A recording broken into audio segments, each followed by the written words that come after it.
the only way to be sure. Until the rest well, in a month from now, this Hollywood big shot's gonna give you what you want. I'm gonna make him an offer he can't refuse. Welcome to the channel, ladies and gentlemen. I'm joined with my own personal Robin, the boy wonder himself. It's Brendan Horgan. How you doing, sir? Very good. How are you, Tony? Yeah, not too bad. I'm not too bad. Let's dive right into it. We're here to talk about Zack Snyder's Justice League. This was released on HBO Max on the 18th of March. It's basically the broad view. If you haven't seen the 2017 version of Justice League, the theatrical cut, this is a whopping 4 hours long.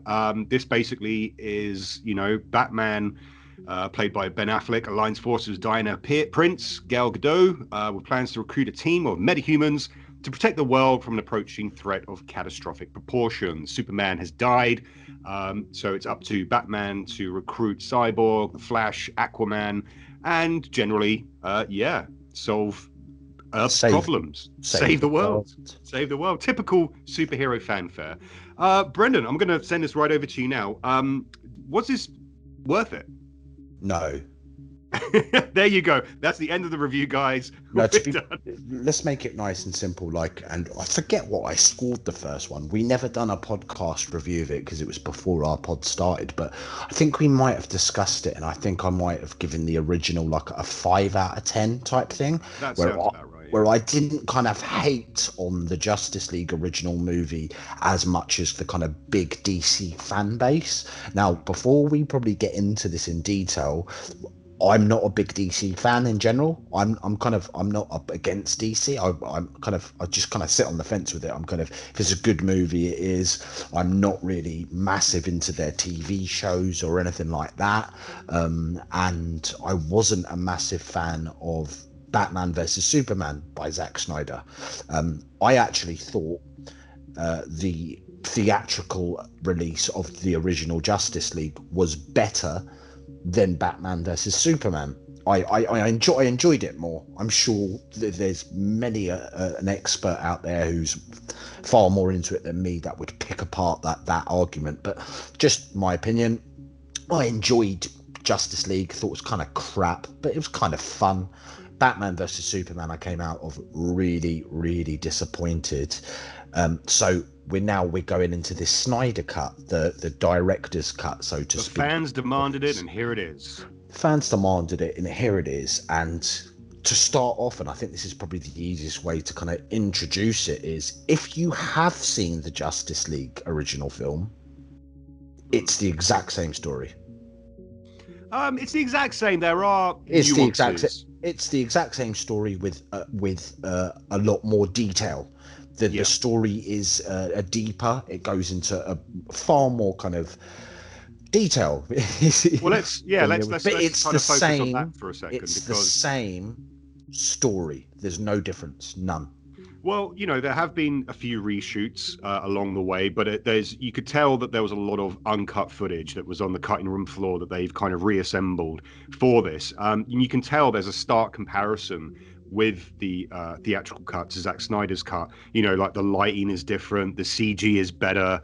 As you said, the fleshed out roles of Cyborg, Aquaman, and Flash are all here.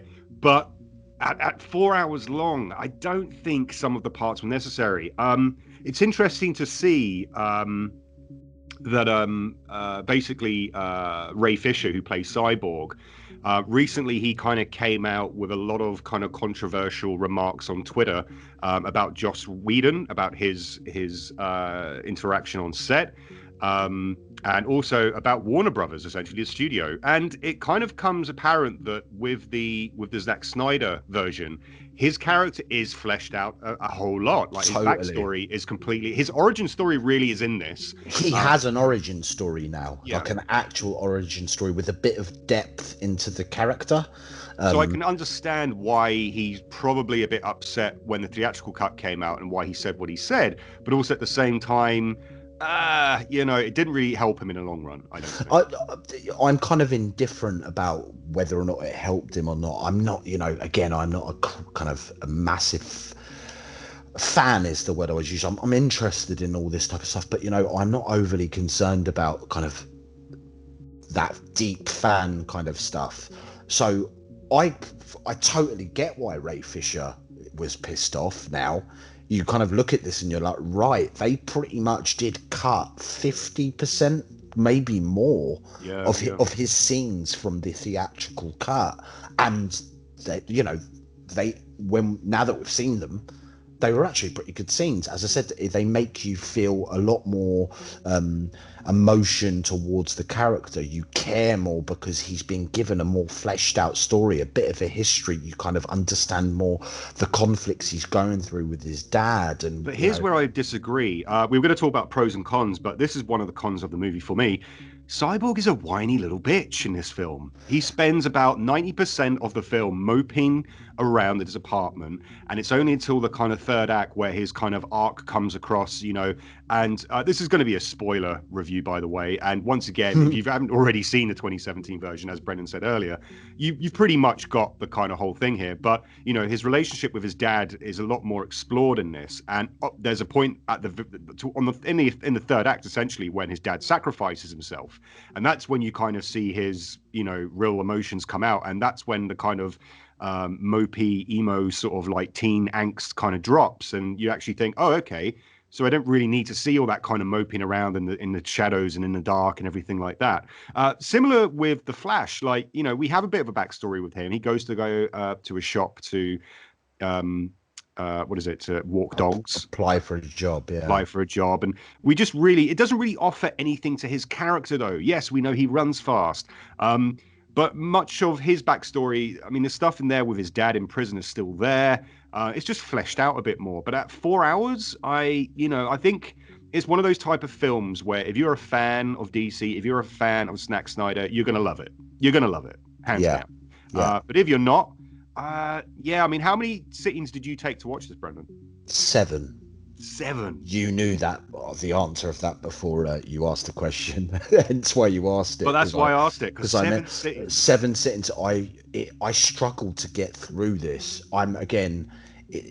There was probably segments of the 7 which I enjoyed more than the rest. The final kind of conclusion of the film, I would say the last 45 minutes is quite fun. Goes quite quick. I enjoyed it, and that was probably the longest I sat and watched it for, was 45 minutes. But it was drawn out. It was, but exactly that. Like, let's kind of look at it from the fans' perspective to start with, right? And they filled in a lot of plot holes from the original movie, which was good. Again, they added more depth. They showed the story a little bit more. They added Darkseid, which I think is a huge fan service to DC fans. Darkseid is one of the big bads out there. So to kind of get like super cosmic force as such, probably even because if you look at the Marvel universe, Thanos is probably not even wasn't one of the biggest villains until the movies, but he was big. But Darkseid is the big, really bad. He is the big bad, as far as I'm aware, in the kind of DC universe. So the introduction of him is really good. You see a little bit more kind of the detective side of both Diana and Bruce Wayne. They showed a lot more of Atlantis as well. So you kind of had William Dafoe's character, and you kind of you learned a little bit more about Aquaman and kind of his backstory.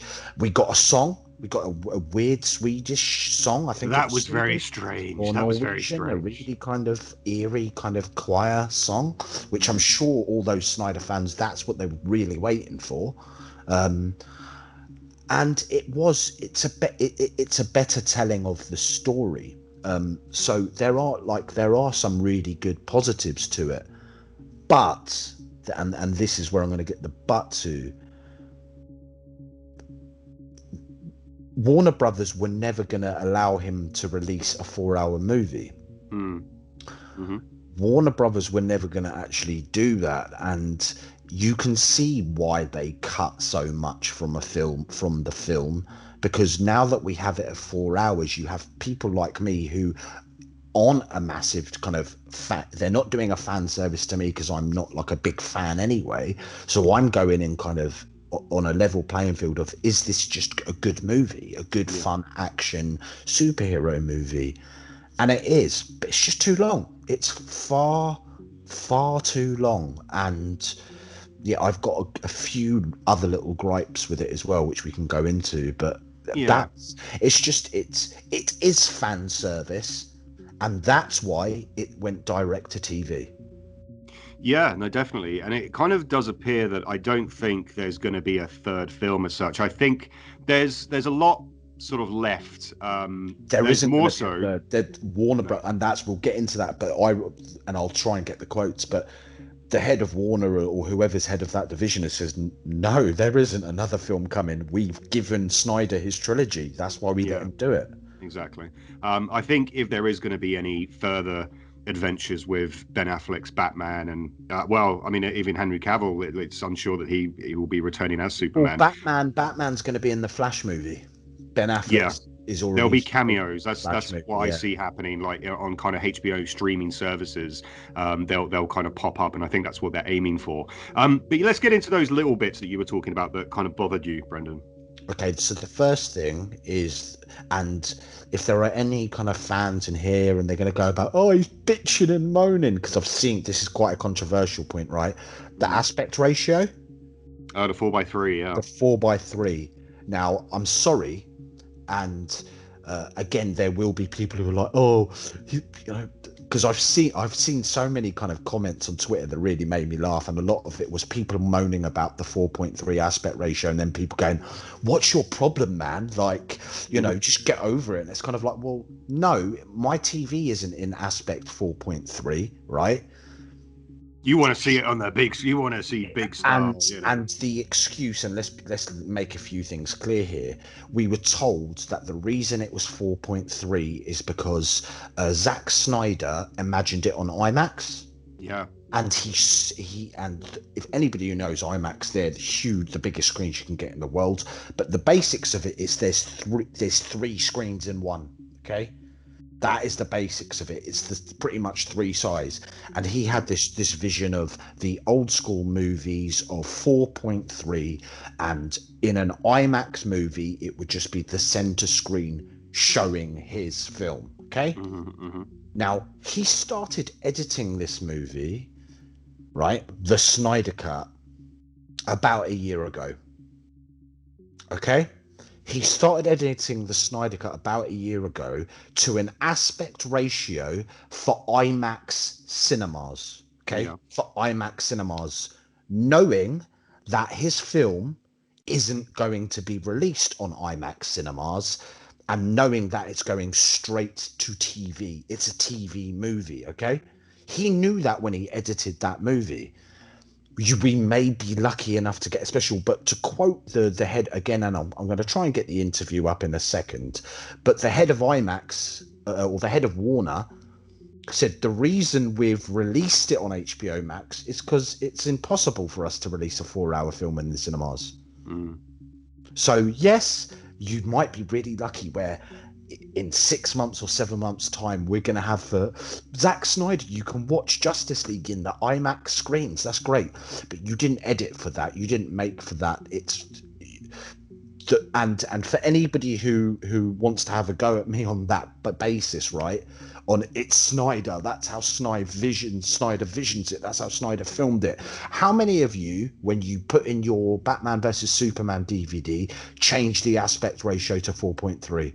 If there's anyone out there who does, then I'll accept your argument. But I don't think there are many people who put in their DVD or put on a movie on Sky or on whatever on Netflix, and they go into the settings of their TV to change the aspect ratio, because this is how they used to do it in the old days.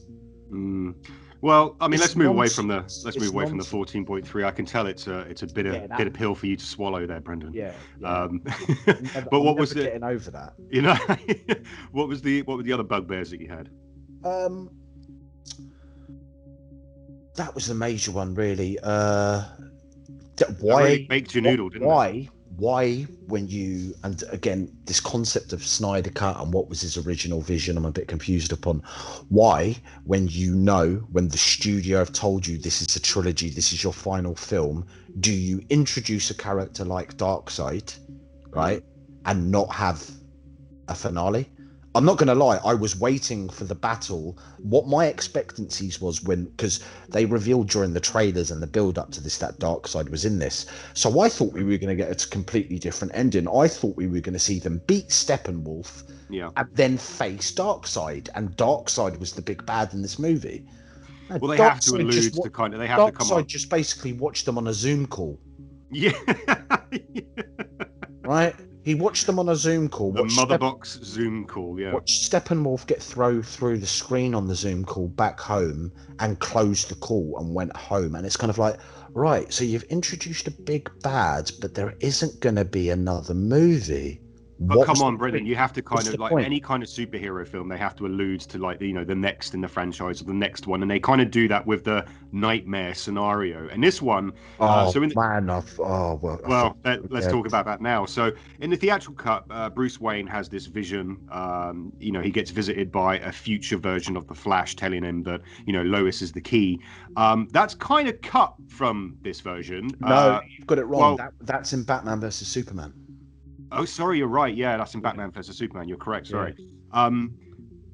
He does mention that he had a vision, but at the very end of this film, like out of nowhere, this kind of nightmare scene unfolds. Basically, Aquaman's dead. Wonder Woman's dead. Mira has taken up Aquaman's trident. Deathstroke is there in cahoots with Batman, and we've got the Joker back. So you've got what's his name? Jared Leto's version of the Joker. What did you think about that scene, Brendan? I thought it was terrible. I thought that was so desperate. I nothing will convince me that this wasn't shot recently. They'll tell me, I'm sure there'll be millions of tweets, and here's the evidence. They filmed it when they originally filmed the film. No, they didn't. That's bullshit. They filmed that in the last 6 months. No, Jared Leto was, it was reported that he kind of came back after. And it's desperate to me. It's really desperate. I don't mind them setting up this kind of nightmare version of the future, and in a kind of way, I like that's where they're going with it. The only problem I had was the dialogue in that scene. Yeah, like the Joker the Joker basically says he'll give a reach around to Batman. I was sitting there gobsmacked when he said that. I was just like, "This what Ryan is this? What is going on here?" It just felt very odd. It just felt very out of place. It seemed like, let me throw in something that's kind of controversial and let Batman swear again. We've got to have Batman say the word fuck because that's so cool. I mean, like in this film, I will kind of defend some of the, like, Henry Cavill as Superman is superb in this. I do like Henry Cavill Superman. I think personally that when he comes back into the fray, so to speak, there's a certain, I don't know, gravitas that kind of like hits home. Once again, there's going to be a lot of contention about this. I like Ben Affleck's Batman. I don't think he was given much to do in this. The latter part of the film is just him shooting aliens, or the parademons, if you will, with like a laser gun. I didn't like that. I don't think he was given much to do here. He's basically the kind of coach to, Cyborg and Flash and even Wonder Woman. Well, it's them two, Wonder Woman and... Yeah, we got a little more of him, but do you know what we did? I was expecting a lot a lot extra, should I say, of Wonder Woman. Yeah, she's pretty much in it the same amount as she was in the original movie. I apart from the scene where she's kind of doing the investigation and she finds the image of on the wall of Darkseid. She was just exposition. Can't think of anything else extra that she was in there for. No, they kind of. I mean, that kind of screamed at me that when the Amazons, I can't remember the name of the arrow, but they kind of send an arrow that sets fire to a place. Diana sees it. She goes off to this like Molosseum. and she kind of like finds out about Darkseid and the mother boxes, and she explains that to Batman. She is basically a narrative exposition dump, which I didn't appreciate. And one thing that really bugged me as well about her character is the kind of initial her breaking into the scene where the kind of terrorists are planting a bomb, which I didn't understand either. They basically, the head terrorist says he's going to just basically blow up 4 blocks to set London back, or set Europe back 100 years or something. How by blowing up a bomb in London will do that? I didn't really understand that. I didn't really understand it originally when the theatrical cut came out, but it just made less sense here. Yeah, doesn't make any. I still don't get that either. Like, are they kind of, do they know Darkseid's coming, or are they kind of some kind of cult or something? I really don't know. So basically, to kind of wrap the actual kind of review as such of Justice League, I thought it's a film that, you can watch it. The 4 hour, I don't think I'll be watching the 4 hour cut anytime soon, or anytime, for the next couple of years at least. It added a lot more. It added a fleshed out sort of version of some of the characters, but once again, Cyborg and Flash, Ezra Miller's Flash, I found particularly, he got on my nerves. Yeah, I'm the opposite. Too hyped up. I didn't mind him. I don't mind him because I've seen a few reviews of people kind of hating on him. I didn't mind him because there isn't much comic relief in the film. He brings the levity to things. He does, yeah. But I think the bits that were in the theatrical cut are here still. I don't think it should have been 4 hours. They didn't need. They could have cut the fat on a lot of exposition dumps, a lot of the kind of Amazonian sort of parts as well, even the kind of aqua sort of areas. It just kind of there was the kind of protracted pacing issues. There was loads of slow-mo, mate. That's Zack Snyder, though, isn't it? That's what he's known for. If J.J. Abrams has his kind of like, lens flares, Zack Snyder has. There was a lot. I mean, there was too much. And as we were saying about before with Aquaman, like they have this really weird sequence where these people start singing, and it just goes on, and you're like, what is going on here? What am I watching? And do you know what was weird about that was I was expecting them to kind of, as they were singing, for you to see Aquaman descend into the water, but they just I thought he might just pop his head up and go. Yeah, but they don't. Really great, they go into them singing, and they cut back to the water, and he's just gone, and it's like, oh right, so okay. It's strange. But yeah, let's move on to where you think it's going now. Essentially, like let's go post Justice League. What do you think is going to be happening, Bren? I think it's kind of done. If I'm honest with you, I don't know. We'll see. We'll see how successful this was. It's going to be hard to determine based on a streaming service and I'm not sure how it's been released in Europe, but here in the UK it's part of the kind of Sky movie subscription. So if you've got and Sky's kind of satellite television or cable television if you're in the US type thing, so you do pay a subscription. You're paying 20 quid a month or something like that for it may be less, I forget, because I kind of got Sky and I've got the sports and got the whole package, but it's going to be hard to really determine how successful it's been based on viewing figures and so it will all depend. I mean, they're making a Flash movie, so we know that, and that's going to have Ben Affleck in it. But they're making another Batman movie with a different Batman. So Robert Pattinson, yeah. So it looks like they're moving away from it slightly. My understanding is that they're making another Wonder Woman, and they're already in kind of, they're working on a script for it, and it's the same director who's done the previous two. So it looks like they're going to keep on pushing on with Wonder Woman. But you don't know, if I'm honest with you, if they're already starting a new Batman franchise, I would probably leave it. Personally,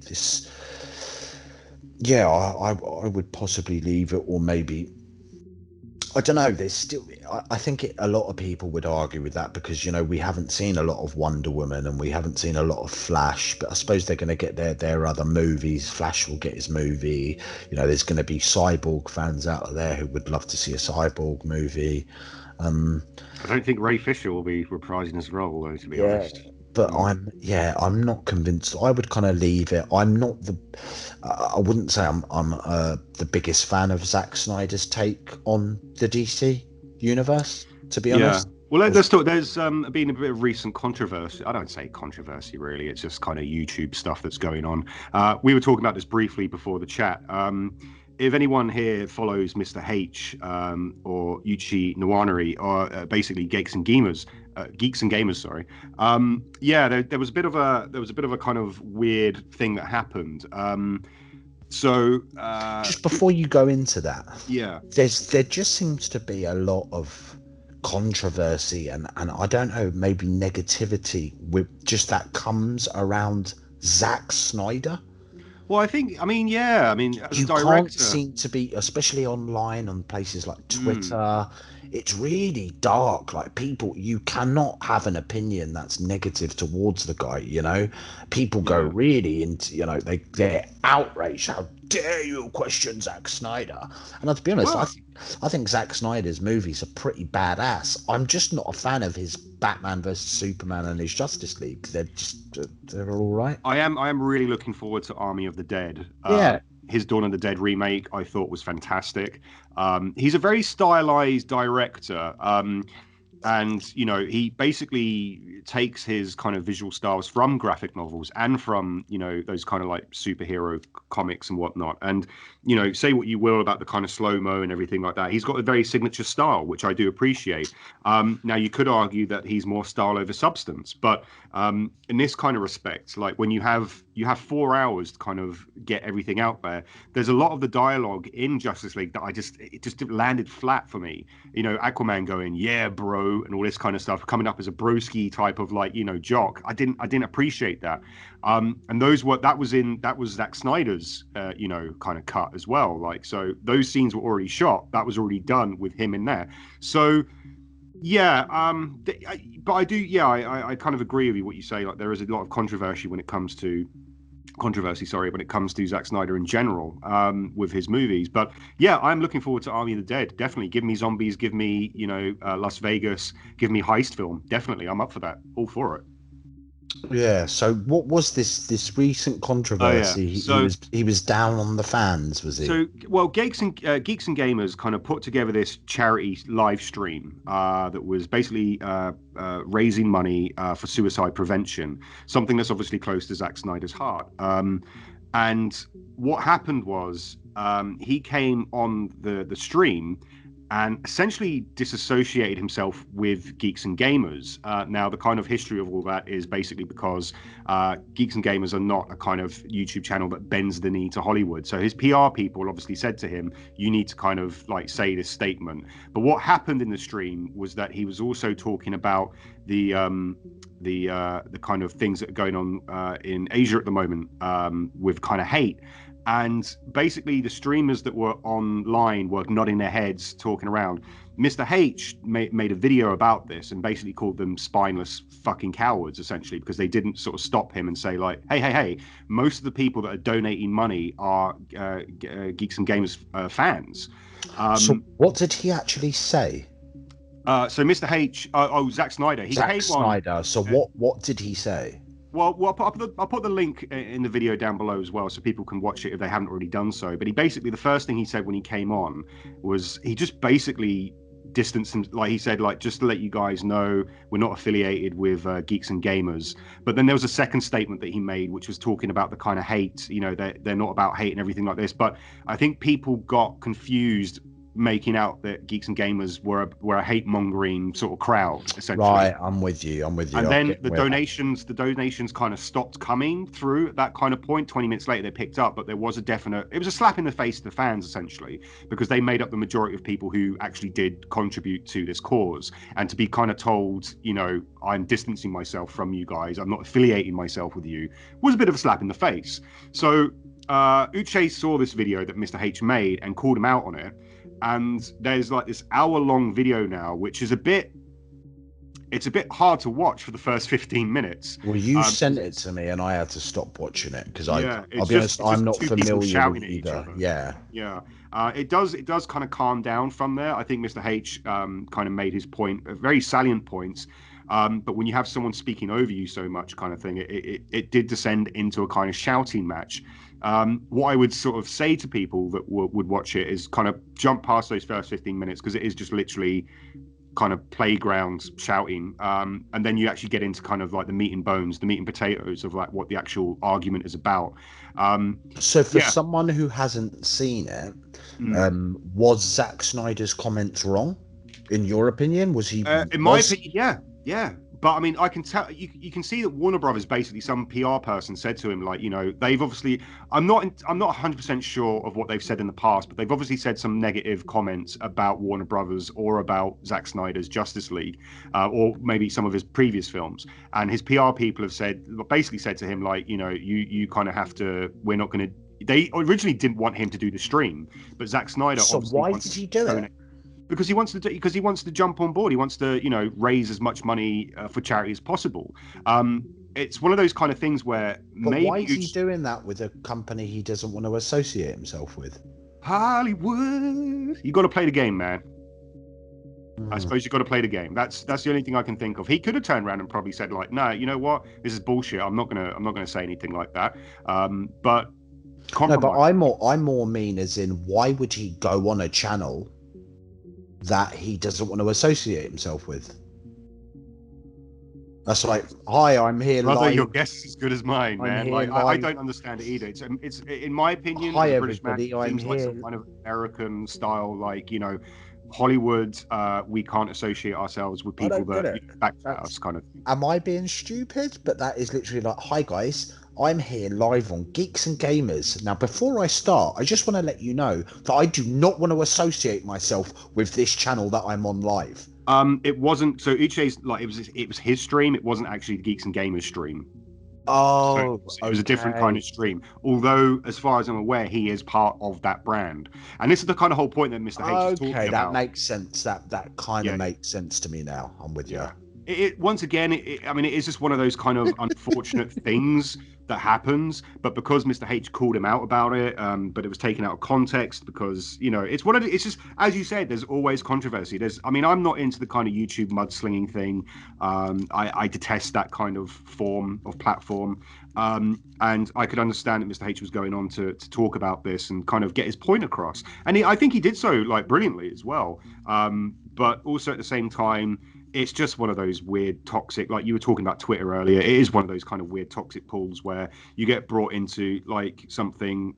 It's very hard to kind of justify your points or justify your arguments when people are just, you know, it's an anonymous type of thing. So that's why I did appreciate that, you know, they did find a kind of cornerstone. They kind of stopped shouting, listened to each other, and kind of made their points across. So yeah. Yeah, it's a weird. Yeah, that's probably the word toxic. Is especially, you know, I kind of follow movies and games and comics and that type of stuff and those type of things on Twitter and on social media. So, you know, it comes up in the timeline, and that's, yeah, it's always a battle kind of, and it's very toxic when it comes to. Well, I mean, look at us right now. We're just two guys talking about a film that we watched and like giving our opinions about it. People are going to probably be like, I agree with you or I disagree with you. That's fine. But then when you get the kind of, you know, and everyone, if anyone is watching this, like, you know, leave a comment below. Let us know your thoughts.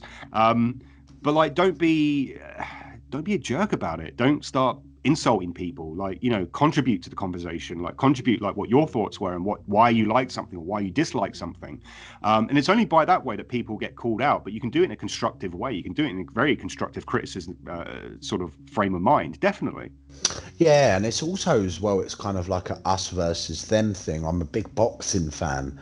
And you see it in boxing a lot with specific rivalries where kind of like, and in this regard, it's almost like you can't have a negative thought on DC or one of their movies, because if you do, that makes you just a Marvel fanboy. Do you know what I mean? I was just that about nonsense. The same term, like fanboy. It's kind of like I might not even like, you know, it's just that assumption of, oh, you just hate DC because you're a Marvel. Like, I may not have ever even watched a Marvel film in my life, for all you know. Do you know what I mean? Like, and we know, I mean, we know people that haven't, like, you know, that haven't seen out any of the films, and like when you kind of, it's a weird thing. I think you can get too entrenched in that kind of universe, and when you do, and when you take on a property so much, or you know, when you liken yourself. Like, I remember growing up, I was a massive Spider-Man fan. Yeah. Like, because in many respects I related to Spider-Man. I related to Peter Parker in that kind of respect. You know, this perspective called, you know, outcast of school and all that kind of stuff and blah blah blah. And like, he was the only kind of character, or the only kind of comic book character that I related to. You know, then as I grow up and I kind of I learn the craft more, and I kind of appreciate the kind of writing and the kind of artistic value that goes into it. You know, your horizons are broadened, like with different venues and whatnot, sort of thing. But yeah, I suppose it can be one of those things where people get maybe a bit too, they love something so much that they can't really step outside and then maybe see the kind of negatives or the kind of, you know, the criticisms of certain aspects. And listen, no film is perfect. There is no such thing as a perfect film. You know, you can have a really good film. It's still going to have flaws in certain ways. And you can also have a really shit film that somebody's going to love for whatever reason. Definitely. But I think we should wrap it up there, Brendan, sort of thing. So why don't you sign us out? And yeah, we'll see you on the next episode of Inside Your Screen.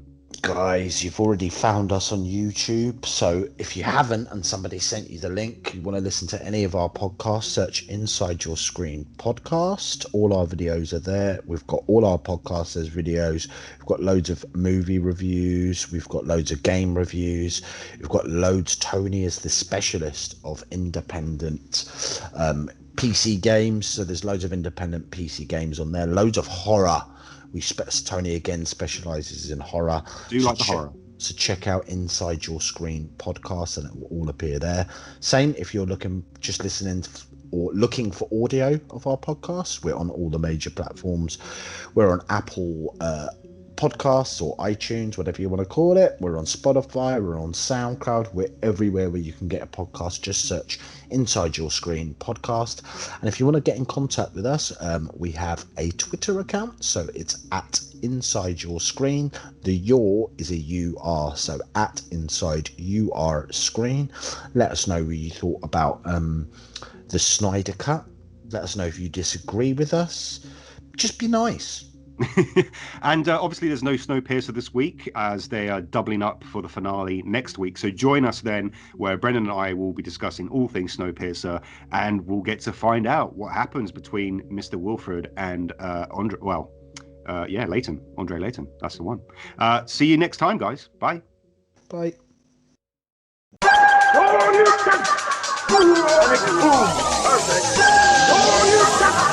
Inside Your Screen.